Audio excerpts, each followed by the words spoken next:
97,9. Vamos lá, já chegaram por aqui nos nossos estúdios os advogados, o doutor Paulo e o doutor Leandro já estão aqui nos nossos estúdios e a gente já vai pegar aqui as perguntas, né, e já repassar aqui para eles. Mas antes vamos receber o boa tarde. Doutor Paulo, boa tarde, seja bem-vindo, tudo bem, doutor? Opa, boa tarde, Oliveira, boa tarde a todos os ouvintes da Mauá FM, né? É um grande prazer nós estarmos aqui e fazer esse serviço de utilidade pública. Vamos receber também o boa tarde do doutor Leandro, seja bem-vindo, tudo bem, doutor Leandro? Tudo bom, Oliveira, obrigado pelo convite de participar do seu programa, é um prazer estar aqui e responder as perguntas. Olha aí, gente, você que mandou a sua mensagem, a gente vai repassar agora para os advogados, tá? Se você não mandou ainda, mande, que a gente já tem esse espaço todo especial aqui para repassar a sua dúvida aqui para eles. Doutor Paulo, está chegando aqui uma dúvida, tenho 7 anos e meio de contribuição e 65 anos de idade. Sou casada e meu marido é aposentado. Eu tenho o direito de me aposentar, doutor Paulo? Bom, a pergunta do ouvinte, Oliveira, dá para a gente ter duas respostas aí. A primeira, questão da aposentadoria com 65 anos de idade.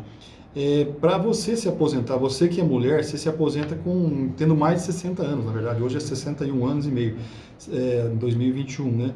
Mas você tendo aí essa idade aí, de 61 anos e meio, você já teria idade para se aposentar, mas você precisa ter pelo menos 15 anos de recolhimento, né? Essa que é a exigência. Esses 15 anos de recolhimento hoje, é possível você utilizar o tempo rural para completar o tempo que falta, né? Então você tem lá 7, 8 anos rural e se tiver 7 anos urbano, você pode somar os dois para totalizar os 15 anos, né? Então o tempo rural de qualquer época você pode somar para totalizar os 15 anos para a chamada aposentadoria rural mista. Isso eu estou supondo, né, que a ouvinte tenha exercido atividade rural, que ela possa somar com esse tempo urbano. Mas às vezes nem sempre acontece, né? Às vezes a pessoa só tem realmente o que ela falou, 7 anos e meio de contribuição urbana. E aí, dá para aposentar por idade? Não dá, porque você tem que ter 15 anos. Então, numa hipótese que ela não tenha os 15 anos, nem somando o tempo rural, só restaria para ela pedir um benefício assistencial ao idoso, que não é uma aposentadoria, também é um salário mínimo. Mas o que nesse caso tem que comprovar? Ela vai ter que demonstrar que a renda do marido dela não é superior a um salário mínimo, que a aposentadoria dele não é maior que o salário mínimo, e que ele não pode ter menos que 65 anos. Então tem que ter mínimo de 65 anos de idade o marido e a aposentadoria dele não pode ser superior ao salário mínimo. Aí ela pode ter também um benefício assistencial. Ela não precisa ser aposentada, ela pode ter um benefício assistencial. Então lá na família pode ter o marido pode ter uma aposentadoria, a esposa pode ter um benefício, né? Só que é aquela história, os dois, nenhum deles pode ter menos que 65 anos e a renda, né, do aposentado não pode ser maior que o salário mínimo. Então tem essas duas opções. Olha aí, gente. O doutor Leandro, com relação aí ao auxílio emergencial, tem uma dúvida aqui. Eu pedi o novo auxílio emergencial e não foi aprovada, porque outro membro da minha família vai receber. E agora, doutor Leandro? Olha, Oliveira, no caso como o nosso ouvinte aqui, o que pode ter acontecido foi o seguinte. No ano passado, né, em 2020, o auxílio emergencial permitia que duas pessoas dentro da mesma família pudessem receber o auxílio. Uhum. Então, às vezes, um esposo e esposa recebiam esse auxílio simultaneamente, né? Cada um recebia o seu, né? Agora, Oliveira, o auxílio emergencial não permite isso. O auxílio emergencial de 2021 é só uma pessoa por família. Então pode ter acontecido isso com a nossa ouvinte. Quando ela foi verificar se estava tudo certo com o seu cadastro, se ela estava aprovada, estava constando lá que já tem outro membro na família recebendo o benefício. Pode ser essa outra pessoa que já estava recebendo no ano passado, né? Às vezes seu marido, um filho, outra pessoa da casa, né? Então não pode receber mais do que uma pessoa por família, Oliveira. Diferente do ano passado. O ano passado tinha essa permissão. Agora, nesse ano, 2021, não vai ter essa possibilidade. Então pode ter acontecido isso. E se realmente foi isso que aconteceu, não adianta recorrer, né? Pois é. Porque se o motivo está explicitamente contra o que está dizendo a própria lei que previu o auxílio emergencial de 2021, não tem o que fazer realmente. Porque a finalidade desse auxílio foi justamente amparar uma pessoa por família. Doutor Paulo, a nossa ouvinte está dizendo o seguinte: meu marido recebia aposentadoria por invalidez e veio a falecer. Eu recebo benefício assistencial ao idoso. Doutor Paulo, eu posso receber a pensão por morte? Olha, Oliveira, quem recebe um benefício assistencial, ele não pode acumular com qualquer outro benefício previdenciário, né? Você pode ter o quê? Você pode ter uma pensão por morte e uma aposentadoria, isso é perfeitamente possível. Agora, você não pode ter uma pensão e um benefício essencial. Você não pode ter uma aposentadoria e um benefício essencial. Então, o benefício essencial só tem aquele. Mas a pessoa tem a opção aí, ela tem que ver se é vantajoso ou não, dela renunciar ao benefício assistencial para poder passar a receber a pensão por morte. Uma renúncia é um termo que até o INSS já tem até a forma de como fazer, né? A pessoa redige um termo lá e com aquilo lá ela está renunciando ao benefício assistencial para poder receber a pensão por morte. O que ela tem que ver? Tem que ver se é vantajoso, ou seja, se essa pensão por morte que ela vai receber, se já tem alguém recebendo, um filho, né, ela vai ter que repartir, vai ser rateado entre os beneficiários, né? Então pode ser que não seja vantajoso para ela a pensão por morte, ela tem que analisar isso aí.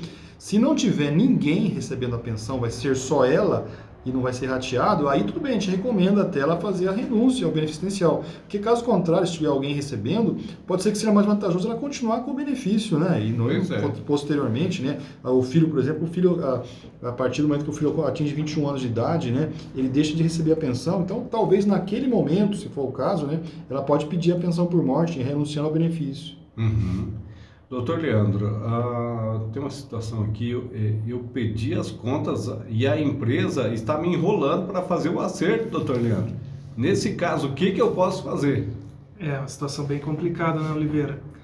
A empresa tem, dependendo da modalidade do aviso prévio, ou 10 dias para pagar, ou até no dia seguinte que já foi cumprido o aviso prévio trabalhado. Então depende se for aviso prévio indenizado, a empresa tem até 10 dias para realizar o pagamento das verbas rescisórias, do acerto, né? Agora, se for um aviso prévio trabalhado, é no dia seguinte, né? Se a empresa não cumprir esse prazo, a legislação trabalhista previu uma multa no valor de um salário, correspondente ao próprio salário do empregado. Então, vai depender de quanto esse empregado recebia, né? O valor da multa, se ele recebia R$5.000 por mês, a multa vai ser de R$5.000. Se ele recebia um salário mínimo, a multa vai ser de um salário mínimo, né?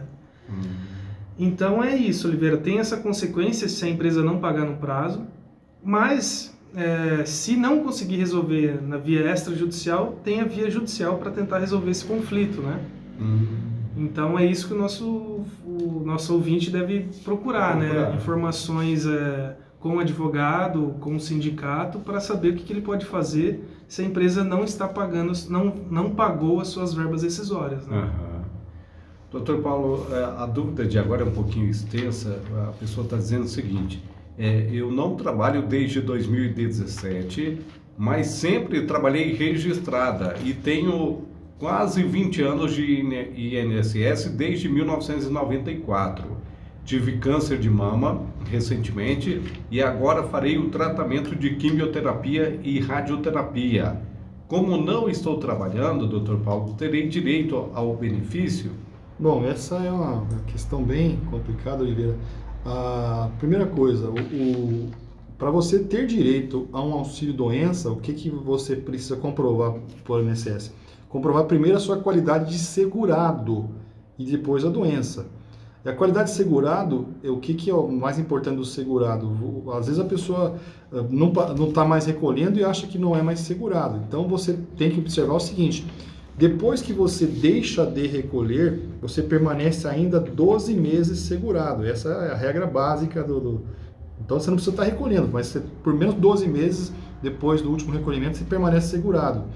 Agora, quando se trata de desemprego involuntário, o desemprego involuntário ele se caracteriza pelo quê? Quando você é empregado, né? E você é mandado embora, você é despedido.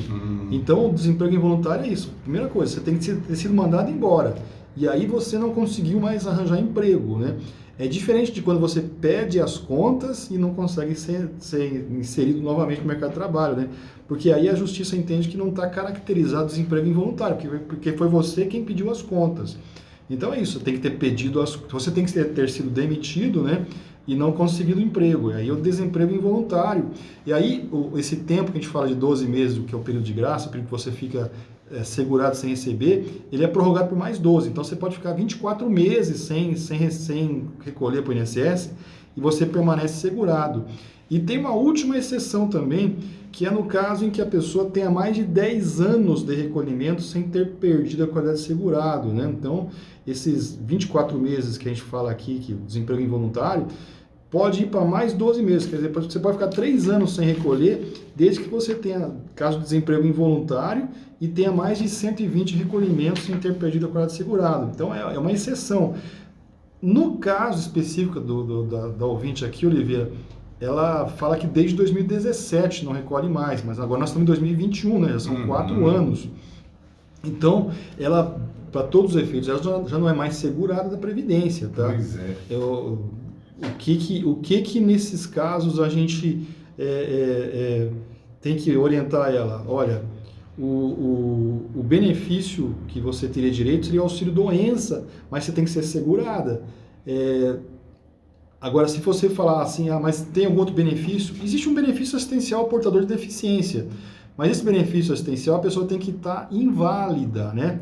Que não, então, acredito que não seja o caso da ouvinte aí que está fazendo tratamento. Então, e a invalidez para o benefício assistencial, ela tem que ter no mínimo o atestado médico tem que estabelecer que ela vai ficar inválida por prazo igual ou superior a 2 anos. Então, não é uma invalidez de 1 mês, 2 meses, tem que ser uma invalidez dessa superior a 2 anos para ser considerada para efeito de benefício assistencial.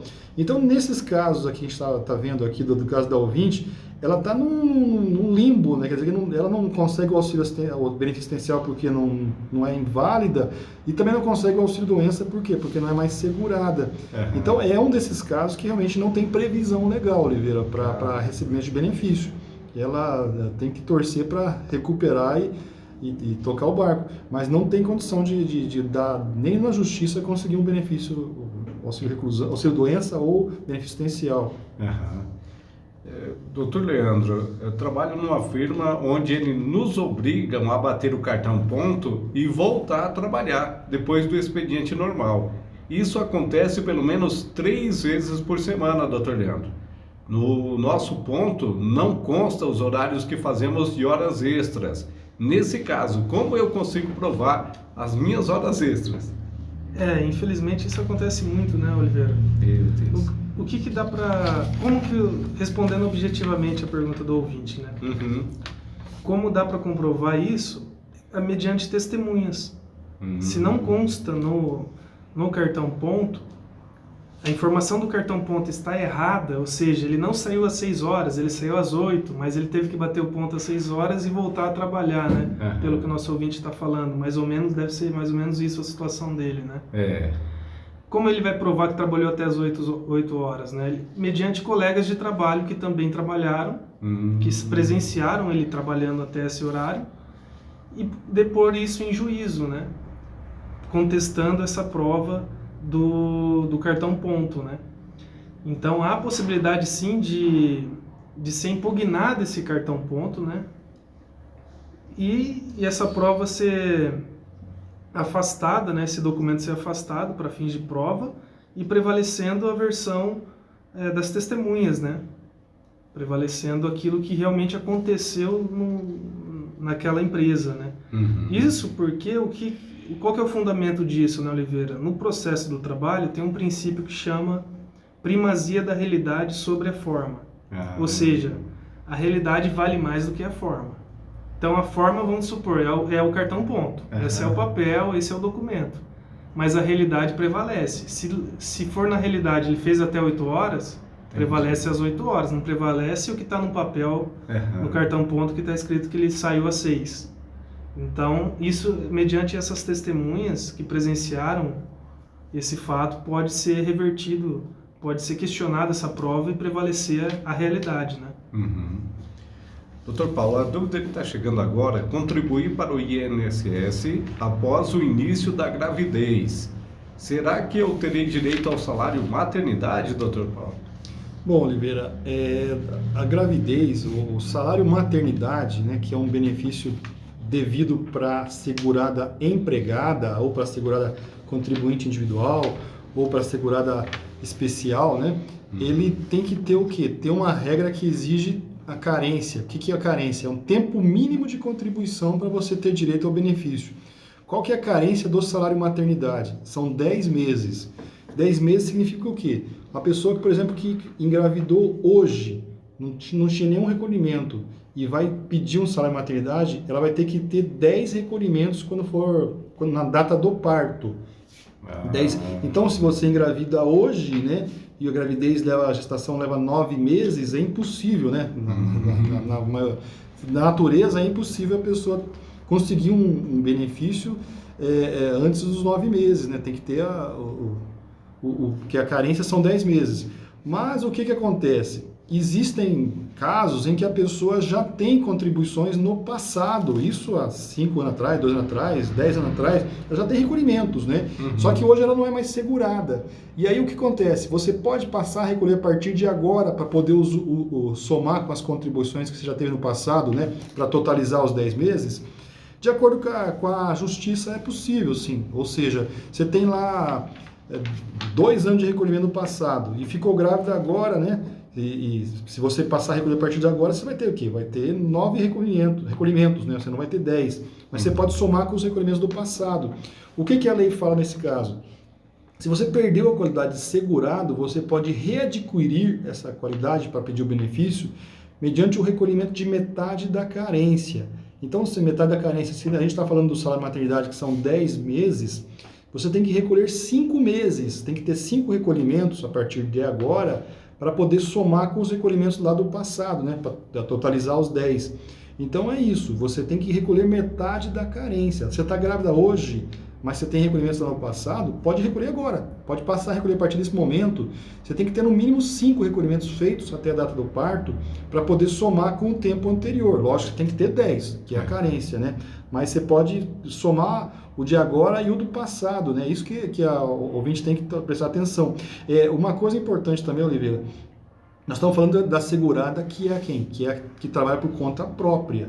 Porque a segurada empregada, né, aquela que tem vínculo na carteira de trabalho, quem paga o salário de maternidade dela, é o patrão que paga, na verdade, né? Ele paga, mas o benefício é do INSS. Então ele paga e depois ele se reembolsa, descontando as contribuições que ele tem para pagar lá na frente, né? Então, a única diferença é essa. Você trabalha por conta própria, ou trabalhadora rural, ou a empregada doméstica, quem paga é o INSS. A segurada empregada, quem paga é o patrão e depois ele se reembolsa do INSS. Doutor Leandro, está chegando aqui essa dúvida. Quando a prefeitura decreta a antecipação de algum feriado, as empresas são obrigadas a respeitar essa antecipação? E o que acontece, doutor Leandro, se o empregado trabalhar no feriado? Vamos responder a segunda pergunta. Foram 2 perguntas aí, né? Se o empregado trabalhar no feriado e não tiver um amparo legal que autorize a empresa a submeter o empregado ao trabalho no feriado, né? A regra é que esse funcionário deve receber em dobro, né? E a diferença, ele vai receber mais do que se ele estivesse fazendo hora extra, né? Porque a hora extra você recebe a hora do seu trabalho mais o acréscimo de 50%, né? Então você tem o seu valor hora de trabalho e você vai receber ele mais os 50% no caso das horas extras. No caso de você trabalhar no feriado ou num domingo também, você vai receber dobrado, você não vai receber 50% a mais, e sim 100%, dobrado. Agora, quando há essa antecipação prevista na legislação, né? Primeiro a gente tem que verificar também se há a legalidade desse decreto, dessa alteração legal, porque existem feriados municipais, né? Feriados previstos em leis federais, né? Verificada a legalidade do ato administrativo, a gente pode falar que a empresa tem que cumprir, sim. A empresa tem que cumprir essa antecipação, e até mesmo se não houver essa previsão de antecipação, há a possibilidade de negociar com o empregado essa alteração, desde que seja para benefício, né? Desde que seja também com a vontade do empregado, mas há essa possibilidade também. Também. Doutor Paulo, eu recebo auxílio doença há 3 anos por determinação judicial. Por quanto tempo, doutor Paulo, vou continuar recebendo? Olha, o auxílio doença, ele pode ser tanto por determinação judicial, como pode ser por concessão do INSS, né? Você fez uma perícia lá no INSS e passou, e aí ele vai passar a te pagar. A diferença é o seguinte, o INSS, em algumas situações, ele estabelece um prazo para você receber o pagamento, né? 1 mês, 30 dias, ou 60 dias, 90 dias. Como ele também não pode não prever prazo, então é comum essa situação de pessoas que passam a receber o benefício e não tem prazo de quando que vai cessar. Então tem gente que recebe por 1 ano, tem gente que recebe por 2 anos, né, 3 anos. O que em regra o INSS deveria adotar, né? Em regra, na teoria ele deveria adotar, não sei se na prática vem fazendo isso. A partir do momento que a pessoa começa a receber e o tempo começa a passar e ela está recebendo, o INSS pode fazer o quê? Pode promover a reabilitação profissional, né? Que a pessoa ela pode aprender uma nova atividade compatível com aquela limitação. Isso o INSS tem adotado naqueles casos que a pessoa que está recebendo o benefício, o auxílio-doença ainda é nova, né? Ainda tem um certo grau de estudo que pode utilizar para outra atividade. Então o INSS, em algumas situações, ele faz a reabilitação profissional, né? Só que isso não é uma regra, ele deveria adotar como regra porque está na lei, mas a gente vê que na prática não tem feito isso. Então as pessoas às vezes passam a receber 1 ano, 2 anos, 3 anos e continuam, né? Mas mesmo assim, o que o INSS hoje é obrigado a fazer? Ele tem que fazer a convocação para o pente fino, né? Que é o que vem pegando muita gente aí hoje, cancelando benefícios, né? Que é o que? É uma nova perícia, né? Então, o fato de a pessoa estar recebendo, até por determinação judicial, não impede que ela seja convocada para esses pentes finos que o INSS faz, e aí tem que a pessoa ir lá na data que for marcada na agência, comparecer e fazer uma perícia, né? Ela vai levar um atestado médico e tal, ela vai ter que demonstrar que a situação dela continua a mesma, né? Ou pior, né? Porque existem casos que a pessoa até melhora, então aí o INSS pode até cancelar o benefício. Mas o pente fino é uma dessas situações, que a pessoa, mesmo por determinação judicial que ela está recebendo benefício, ainda assim ela pode ser convocada para a perícia judicial, perícia do INSS, né? Então nada impede. Mas o que eu quero dizer é o seguinte, não tem um prazo definido para o INSS. Se ele não estabelecer o prazo, a pessoa vai ficar recebendo. Na verdade, não tem essa de, deu 2 anos que eu estou recebendo, vira aposentadoria por invalidez. Não existe isso.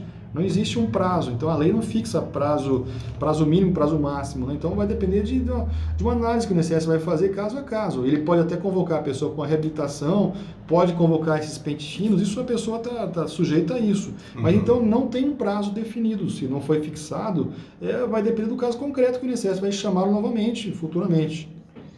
Doutor Leandro, a respeito de diarista, a diarista que trabalha em residência particular como cuidadora de idoso tem direito ao registro na carteira de trabalho? Depende, Oliveira. Vai depender do quê? Primeiramente, a gente tem que fazer uma pequena introdução, né, Oliveira? O empregado doméstico ou a empregada doméstica, eles têm uma finalidade totalmente distinta do empregado urbano e rural, né? O empregado urbano e rural, ele está trabalhando para um empregador que visa o lucro, né? Que tem uma atividade econômica, né? Que visa gerar renda, né? Agora, o empregador doméstico, ele não tem essa pretensão, né? O empregador doméstico, ele quer a prestação de um serviço para sua família. Então, o empregada doméstica, ele não está trabalhando para gerar renda, não está trabalhando para gerar lucro. E o que isso tem a ver, né? Isso tem a ver que o tratamento jurídico é um pouco diferente. Tem realmente direitos bem semelhantes, né? Mas também tem um tratamento um pouco diferenciado. Dito isso, Oliveira, como que o legislador tratou o empregado doméstico, né? Ele diz o seguinte, que para ser empregado doméstico, essa pessoa tem que trabalhar no mínimo 3 vezes para a mesma família. Ou para a mesma pessoa física, né? O empregado doméstico sempre vai trabalhar para uma pessoa física. Nunca para uma pessoa jurídica. Pessoa jurídica é empregado urbano ou rural. Então, uma pessoa que faz, por exemplo, que a gente tem muito como sinônimo de empregado doméstico, é aquela pessoa que faz faxina, né? Mas vamos supor, se a pessoa faz faxina para uma pessoa jurídica, para uma empresa, ela não é empregada doméstica, ela é uma empregada urbana. Uma pessoa que faz faxina para uma família, aí ela está dentro da empregada doméstica. E o que importa é o quê? Quem é o seu empregador? Se você faz serviço de jardinagem, segurança, cuida, que nem o nosso ouvinte colocou, né? Cuida de um idoso, mas se você faz isso para uma família, para uma pessoa física que seja, dentro desse âmbito familiar, né? Você vai ser empregado doméstico, independente da sua função. Não é empregado doméstico, a gente tem muito isso de fazer só limpeza, né? Mas na verdade não. Qualquer tipo de serviço que você fizer para uma família e tiver essa rotina de mais de 3 vezes por semana, você tem direito à carteira assinada, sim. Aí você está dentro do critério, do requisito previsto pela lei, né? Trabalhar 3 vezes por semana para a mesma pessoa, independentemente do horário também, viu, Oliveira? Supor uma pessoa que trabalha 2 vezes por semana, apenas 2, 8 horas por dia, trabalha segunda a quarta, 8 horas por dia, e uma pessoa que trabalha de segunda, quarta e sexta apenas 1 hora, quando ela vai fazer esse trabalho, ela tem direito à carteira assinada, e aquela que trabalha 8 horas por dia não tem. Por quê? Porque ela preencheu o requisito dos dias, são 3 dias no mínimo. Preenchido esse requisito, Oliveira, tem todos os direitos trabalhistas garantidos previstos pela lei e Constituição, né? Férias, 13º, além da carteira assinada, né? FGTS, até seguro-desemprego também tem direito. E aí também tem a repercussão previdenciária, né? Cabe ao empregador daí fazer a contribuição previdenciária da empregada, né? Quando você é autônomo, você tem que pagar por conta própria. Então a diarista que trabalha só 2 vezes, menos de 3, né? Ela vai ter que pagar por conta própria a previdência para ficar segurada, né? Doutor Paulo, está chegando aqui uma dúvida bastante interessante. A pessoa está dizendo o seguinte: meu esposo deu entrada há quase 2 anos com pedido de aposentadoria por tempo de contribuição. Até hoje, doutor Paulo, consta em análise. Houve, inclusive, exigência já cumprida. Agora, esses dias, ele completou 65 anos de idade. Estamos pensando, doutor Paulo, em dar entrada, né, em aposentadoria por idade. O que ele perde? Bom, primeira coisa, ele vai perder a data de entrada do requerimento. Mas o que é importante a gente lembrar, Oliveira? Você deu entrada no pedido de aposentadoria por tempo de contribuição e ainda não foi decidido pelo INSS. Só que nesse meio tempo, você agora completou 65 anos. O que é possível você fazer? É possível o segurado dar entrada com pedido de aposentadoria por idade. Mas isso não impede ele de entrar, de manter o pedido, manter o requerimento de aposentadoria por tempo de contribuição, que é o pedido inicial que ele fez. Ele pode, na minha sugestão aqui, eu aguardaria ele ter a resposta na aposentadoria por tempo de contribuição, ainda que negativa, e aí, uma vez que ele tem essa resposta, ele pode entrar na justiça e aí sim ele está autorizado a pedir aposentadoria por idade, porque o que pode acontecer nesse caso agora? Como ele tem um processo tramitando na justiça pedindo aposentadoria por tempo de contribuição, ele pode escolher qual das duas é a mais vantajosa. Inclusive, ele pode aposentar-se por esta última e pegar o retroativo da primeira, que é uma coisa interessante, porque você pega o melhor das duas, né? Então, pela lei, você pode o segurado tem direito ao benefício mais vantajoso, então ele pode optar, e a lei assegura, a justiça tem assegurado isso, desde que o processo esteja tramitando, e ele, na demora do processo, que é normal, demora meses ou anos, né? Ele pode pedir uma aposentadoria por idade nesse tempo, aposentar-se por idade, passar a receber e brigar pelo retroativo da primeira. Então ele pode, no frigir dos ovos, pode fazer a opção, qual que é mais vantajosa para ele, e ainda pegar o retroativo da primeira. Então essa que é a vantagem, né? Olha aí, gente, olha aí. 13h04 aqui na nossa programação Mauá FM, Dr. Paulo, Dr. Leandro, né, tirando sempre as suas dúvidas, fazendo esse serviço de utilidade pública aqui através do rádio, o qual tem orientado e ajudado muitas pessoas. Doutor Paulo, muito obrigado, que Deus abençoe, viu? E seja bem-vindo sempre à nossa programação. Oliveira, é sempre um prazer, a gente que agradece, né? Até a próxima. Doutor Leandro, obrigado, viu? Por tirar as dúvidas aí dos nossos ouvintes. Obrigado você pelo convite, Oliveira. Até a próxima. Aí, gente, vamos deixando você em ótima companhia. Vem chegando o pastor, eu sou o pastor José Ademir e o programa A Hora da Vitória.